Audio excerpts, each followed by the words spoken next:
Good evening to you and welcome to Rwanda Television News. My name is Sam Kalisa. This Sunday, President Paul Kagame was received in Doha by the Supreme Leader of Qatar, Sheikh Tamim bin Hamad Thani, and the two leaders held talks on development of relations and cooperation between the two countries. According to a tweet from the President's office, the talks took place in the palace of Qatari Supreme Leader in Amiri Diwan, where he received President Paul Kagame. The two leaders discussed issues related to the economy, trade and investment, as well as issues related to the regions that Rwanda and Qatar are located in. Rwanda and Qatar continue to enjoy blossoming cooperation currently visible in the travel sector, with Qatar Airways operating regular direct flights between Doha and Kigali, while in February 2020, Qatar Airways bought a 49% stake in Rwanda's national carrier, Rwanda. Qatar Airways has also signed a partnership agreement with Rwanda, giving it a 60% stake in the international airport under construction in Bugesera district. Qatar's relations with Rwanda are also reflected in the recent visits of two leaders of two heads of state at various times, as well as agreements signed between the two countries on cooperation in the fields of culture, sports, tourism, trade and air travel. And moving ahead, according to the Rwanda Health Agency, RBC, out of 655 COVID-19 sample tests taken in different churches in Kigali, all results returned negative. This suggests that the incidence of this pandemic is declining. Ethan Tashobia has the details. At some churches in Kigali, there are random coronavirus tests performed. Participants believe that knowing one's status gives them peace of mind and assurance to stick to the health guidelines in place to continue the fight against COVID-19 pandemic while in places of worship.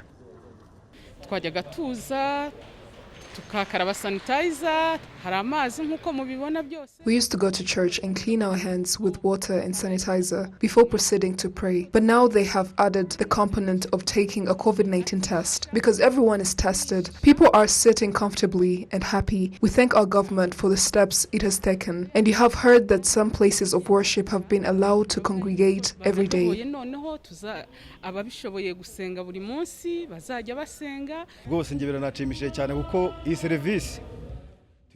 I'm just happy to have tested for COVID-19 free of charge. It makes me happy to come to prayer and also leave knowing my COVID-19 status. That helps me to continue protecting myself and those around me. As soon as you get the answer that you don't have COVID-19, your spirit is lifted to praise God even better.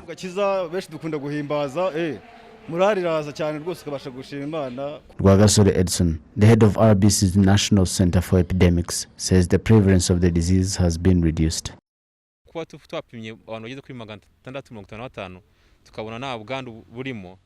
fact that we tested 655 people and all results returned negative does not mean that there is no COVID-19, but it does show that the infection rate is at least lower than in the recent days. This means something very encouraging. This means that we may have been out of the third wave, which had been there for days, while we had high infection rate and a large number of patients in critical condition. Now the cases are declining, which is why we continue to test, especially in some public places that attract large gatherings, which could easily be hotspots for the spread of the virus. We don't want to go back where we've come from.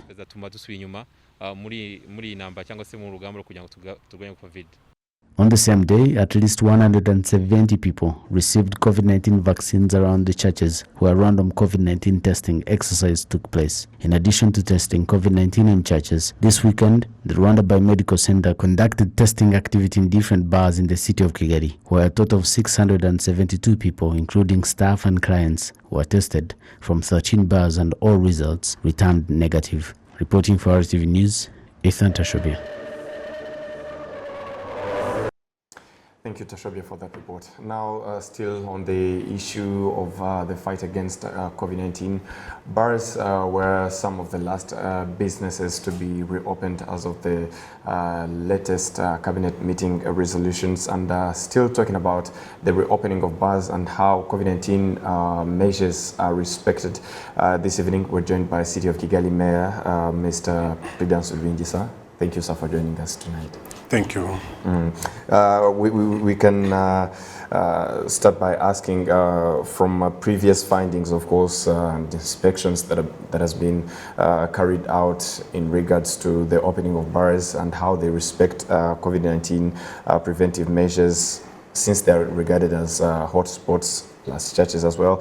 What were the findings, and what do they say in regards to fighting COVID-19, particularly in the city of Kigali?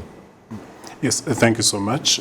We've been actually conducting regularly inspections in churches, in restaurant bars, hotels, and other activities that could gather a lot of people in hotels and meetings. So what happened the last weekend is in line with our regular inspection, and the findings are, of course, similar to what we always see. We observe some people complying here and there, but also some others that still have to put in some sort of efforts in to be able to comply with the COVID prevention measures. So, particularly to bars that have just reopened as per the cabinet resolutions. We try to actually to meet with operators basically and discuss with them. Chamber of Tourism and Hospitality was also with us, and the Rwanda National Police. We came together discussing, analyzing that list of guidelines for people to understand what are the requirements, particularly for bars, because other activities also that have been progressively been reopened have their specific guidelines to be followed by operators. And what is actually the aim is for the operators to act responsibly and own the activities, but minding that we've got COVID with us for the last 1.5 years and plus, and now people have been waiting, sort of impatient actually to get bars reopened, and now they have to own that list without necessarily the local government and police to go and policing them what is happening. So we are seeing some positive stories behind. Some people are really doing very well, but there are others that really need again to put in some more sort of efforts and comply. All right, Mayor, recently there were some mass testings in bars that ended up giving only negative COVID-19 results. So, yes. which to me is optimistic. As we expect for the next cabinet meeting next week, should we expect that in regards to continued reopening of bars, some other restrictions might be lifted? Are you optimistic that that might happen? Yes. When you look at what is happening with the numbers we get from the massive testing happening in church, in car-free days, in restaurant bars, and here and there. And of course, you see that things are promising because in the city, in the capital city at least, we are trying to contain the spreading. As a result of the mass testing, we can see that things are getting much better. But again, we've had a similar scenario in the past whereby we could be having less numbers, the positivity rate, which was less than 1%, and because of probably how we do behave or misbehave, we can again shoot up our numbers. Now, expectations, of course, from the residents in the city are quite high. They've been waiting long to get bars, and currently bars are going to be open progressively as per the regulations and the guidance that we have got. They're expecting again some more activities actually to reopen and get the city back to the normal life, no wearing masks and so on and so forth. But I want to tell you that the Rwanda Biomedical Center and the entire health center are giving us actually some more guidelines and also warnings, if I may say, that of course the COVID is still there. The risk is still as high as it was because we are yet to get a cure. We are yet to be a safe, a city. To the extent we can be closer than we used to be, we can remove masks. We are not yet there. So let's keep actually following guidelines. Let's keep acting very responsibly wherever we are, and leave probably the decision makers to see, okay, basing on the numbers that we are getting and how people are behaving, we can probably lift some more activities. But it all depends on how actually we are the ones giving them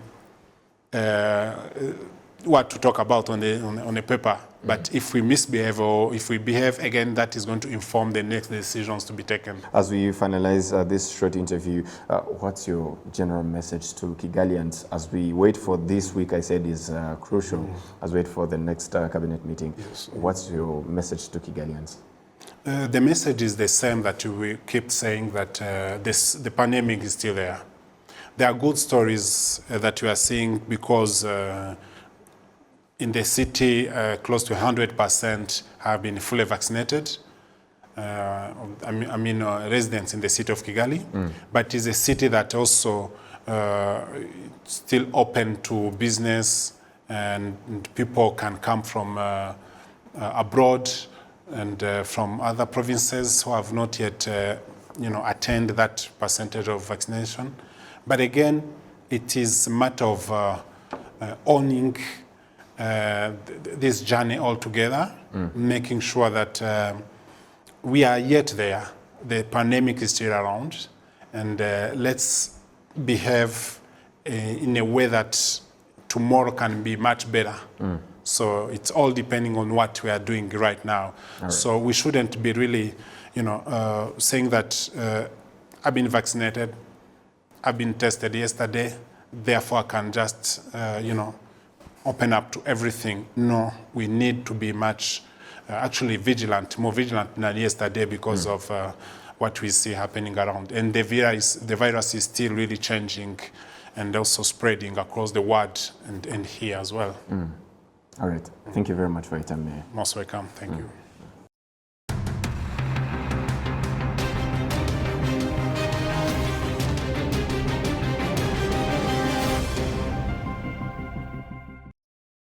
We're still into health matters. In the past 2 weeks, the Ministry of Health has closed 2 out of 47 private hospitals that have been inspected since September 1st this year. The ministry says the closure is due to loopholes found in their medical service delivery.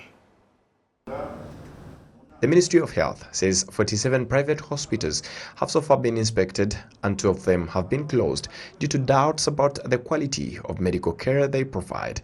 Dr. Muyombano Antoine, who owns a private hospital, says a doctor's pleasure is treating a patient until they recover, urging his colleagues to avoid mistakes that could lead to loss of life due to poor performance. A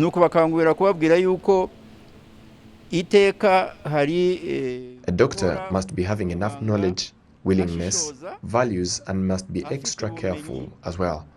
If we are able to combine all those essentials, there is no doubt that the quality of medical service in Rwanda will improve.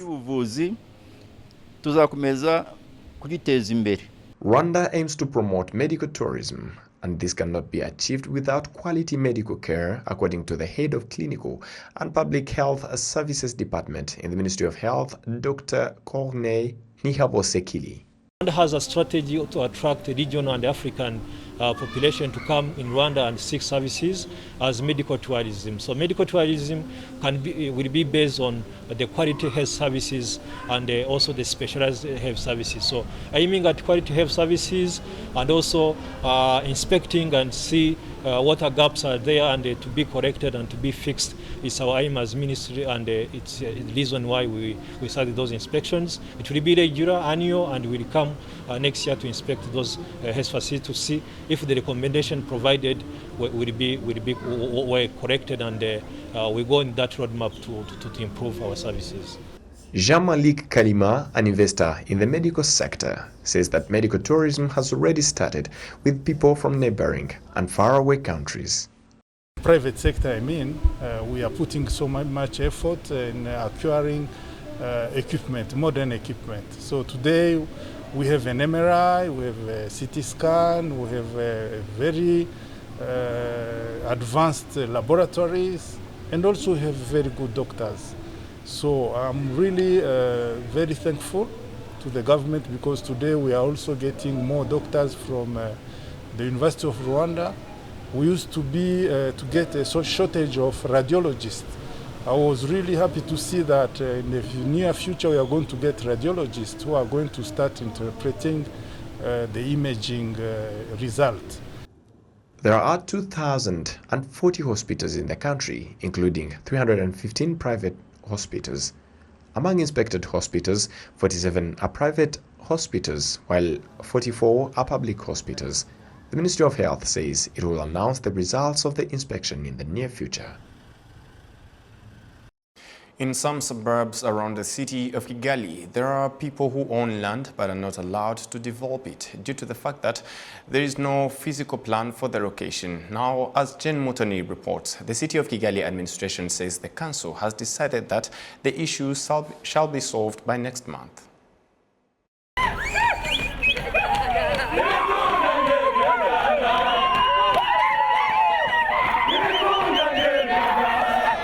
This Sunday, some of the streets in Kigali city were closed and dedicated to the public sports at an event commonly known as the Car Free Day. Participants in this twice-a-month sports event say it is one of the things that help them in their daily lives and encourage others to participate in it as well. This Sunday's sports event was linked to the launch of a campaign against child sexual abuse. Some of the young people believe that child sexual abuse is mainly due to the lack of knowledge about sexual reproductive health, which makes them blind to tricks of violence. There are many things. They are tricked, some are raped, and others do not have any knowledge about sexual reproductive health because their parents did not teach them. And even at school, teachers do not touch the heart of the matter. It's surprising to find a 16-year-old girl without any single knowledge about it. Many people think boys cannot be raped, but we receive many of such cases. Some are tricked by people who present themselves with some privileges. There are even many cases where young boys are tricked by housemaids. The founder and executive director of I Matter Initiative, a youth organization that helps vulnerable girls, says they have launched a week-long campaign to combat violence against a girl child. It's a global concern, in Rwanda particularly. We've seen it happen while we were in the COVID-19 period, where there was an increase in the number of unwanted pregnancies. It is in this context that we thought of this campaign. Everyone and everywhere is being urged to take this issue to heart. Dr. Eric Baganizi, a doctor who works at Partners in Health Rwanda, believes that violence against girls is a serious problem as it affects children both mentally and emotionally, plus destroying their future. The first thing we do is giving them the treatment they need, plus counseling them so they can heal from that trauma. We are telling people that child sexual violence is very bad because it destroys them emotionally, mentally, and their future can easily be darkened. The Rwanda Investigation Bureau spokesperson, Dr. Murangira Thierry, finds that one of the strategies to deal with this issue is to respect the rights of children and preventing domestic conflicts. Domestic conflicts is one of the main things that triggers child sexual violence. You even find those children that were not cared for being the ones that violate their fellow children in the aftermath. So the strategy is to keep educating children and helping them realize their rights and teaching parents to embark on their parental responsibilities, plus urging the society in general to never tolerate this crime.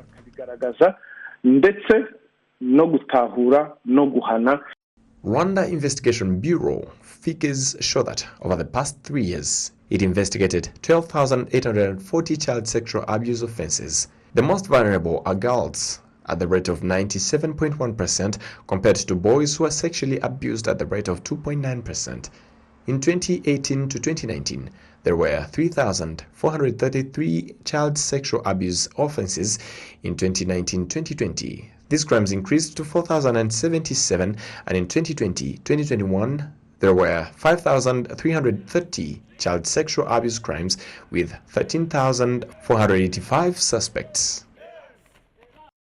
A little excuse, this was a story about the statistics from the Rwanda Investigation Bureau, RIB, which shows that child sexual abuse has continued to rise over the past 3 years. And of course, in regards to fighting this, the iMatter initiative launched a campaign week to call on everyone to feel responsible for combating and preventing child sexual abuse. Of course, the campaign was launched in this Sunday's Car-Free Day. Now back to the story. In some suburbs around the city of Kigali, there are people who own land but are not able to develop it due to the fact that those lands have no physical plan. The City of Kigali administration says the council has decided that this issue shall be solved by next month. Jen Mutoni reports. Any form of construction in the city of Kigali is done best on detailed physical plans. However, there are 7 suburbs in the city that are reserved for housing, but people owning the lands on those areas and house construction plans that are not in line with the envisioned modern structure are not allowed to develop them. They say this is hindering their development as well as decent housing in this city. We've had this issue for 3 years in which they have been telling us that they are going to set up a site. We own lands there, but we can't have construction permits. And this has caused chaos because we're not being given the right to build.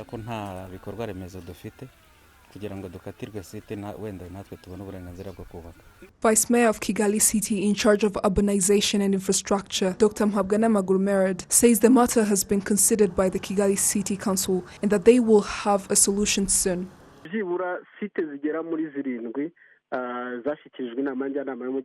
7 sites have been brought up to the Kigali City Council. So by next month, the landowners shall be told to prepare the sites for construction, as they will be given construction permits, granting them to go ahead. All we ask for is that once they are given the right to develop the sites, they will do it properly in accordance with the requirements of the road size, the water drainage system, trenches that need reconstruction, and also respecting the planting of trees, as they are required to plant them in order to have a life-giving city, on which I add that we must fight against unplanned construction. The Reform 2020 Land Use Plan in Kigali is the basis for the construction of various infrastructures. Currently, Kabeza, Karembure, Level 2, Gwabutenge in Gahanga sector, Kabeza and Bigo sites in Gatenga sector, Busanza site in Kanombe sector, and Kigali Level 3 site in Kabeza, Karembure, Level 2 site in Kigali Level 3 are reserved for residential homes, but construction is yet to start due to lack of infrastructure. Jane Mutoni, RTV News. Thank you, Jane. Residents of Chibirizi Cell in Gisagara sector have been given a grant of 800,000 Rwandan francs to lift them out of poverty. They say that the first phase of the scheme has been a first step for them towards getting out of poverty. Jane continues. These are some of the residents of Chibirizi Cell in Chibirizi sector who have already received the first phase of more than 320,000 Rwandan francs out of the 800,000 Rwandan francs to be given in the Give Directly project to lift them out of poverty. In different parts of the sector, many locals are busy building houses, while others come from the market to buy iron sheets, mattresses, and more. Some residents say the money has helped them to get out of the old homes that they've been living in for years. After receiving the fund, that's when I thought of reconstructing the house. So I bought all the materials and now it's done. Now I'm living in a good house. Some residents of Dowani Cell in some villages have already received the first phase of Give Directly project, while some of the locals have already bought livestock and others have bought land to cultivate on. They talked about the changes that are expected to take place in future. After being registered in the Give Directly project, I bought a land at 350,000 Rwandan francs. So far I've paid an installment of 200,000. I will pay the remaining amount after receiving the other part of the money promised from the project. A lot of movement is taking place in some commercial places. Some vendors say they have been working 24 hours since they received the money. This changed the face of trade in this area. I have a stock of mattresses, and by the look of how many people are buying them, and iron sheets, my colleagues show how they are longing to sleep comfortably and in well-furnished houses. Rutaburingoga Jerome says that so far the sectors that have received this support have surpassed other districts in terms of development, yet it was the poorest in the province.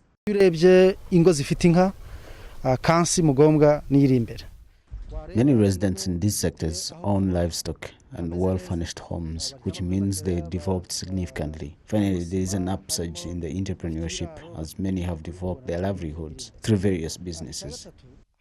The Chibirizi, Mugomga and Kansi sectors, with more than 16,000 families in Gisagara district, have already received 10 billion Rwandan francs. The donors are now headed to Muganza sector. 800,000 Rwandan francs is being given to each citizen regardless of the income he or she earns or the livelihood of his or her family. A citizen is given a mobile phone and a SIM card registered on him or her so that the money gets sent straight to their mobile money accounts. This money is not a loan, hence they will not have to pay it back.